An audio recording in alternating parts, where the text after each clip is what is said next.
प्रत्येक महानगरपालिकेमध्ये सशक्त भारत बनवण्याची जी प्रक्रिया आहे, अमित भाई नेहमीच सांगतात, नरेंद्र मोदीजी सांगतात, सशक्त भारत जर बनवायचा असेल तर त्या प्रक्रियेमध्ये तुम्हाला आम्हाला सर्वांना सशक्त भाजपा बनवल्याशिवाय पर्याय नाहीये। आणि म्हणून या स्थानिक स्वराज्य संस्था आणि या स्थानिक स्वराज्य संस्थांच्या निवडणुकांमध्ये एक विचाराचं सरकार आणणं, केंद्रामध्ये एनडीएचं नरेंद्र मोदीजींचं सरकार आहे, राज्यामध्ये सुद्धा आदरणीय देवेंद्रजींच्या नेतृत्वातलं महायुतीचं सरकार आहे।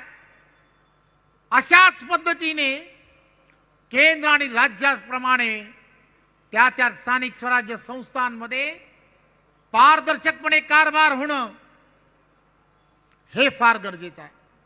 आणि म्हणून माझी आपणा सर्वांना विनम्र विनंती आहे, या कार्यकर्ता मेळाव्याच्या माध्यमातून कार्यकर्त्यांनी पेटून उठून 15 तारखेपर्यंत प्रत्येक घराघरामध्ये जा, प्रत्येकाला हे समजून सांगण्याचा प्रयत्न करा की आपल्याला हे मतदान जे आहे ते राष्ट्राला परमवैभवाच्या दिशेने नेण्यासाठी आहे। हे मतदान आपल्याला सर्वांना आपल्या पुढच्या पिढीला एक चांगलं शहर, त्यांच्या स्वप्नातलं शहर बनवण्यासाठी आहे आणि त्यासाठी मतदान करा। ही जबाबदारी इतर कोणाची नाही आहे। आपला पक्ष हा प्रथम राष्ट्र, त्यानंतर पक्ष आणि त्यानंतर स्वतः या भूमिकेत काम करतोय। त्यामुळे ही जबाबदारी हे तुमच्या माझ्याच खांद्यावरती आहे। त्यामुळे देवेंद्रजी जसं म्हणतात, 15 तारखेला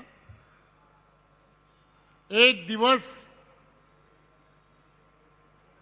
कमळ लक्षात ठेवा, बाकी 5 वर्ष मी तुमची जबाबदारी घ्यायला तयार आहे।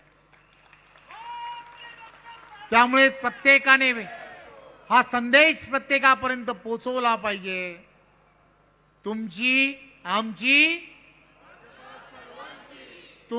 आमची असं करत करत ज्यावेळेला आपण लोकांपर्यंत जाल तरच आपलं आणि आपल्या सर्वांचं स्वप्नातलं शहर हे उभं राहील।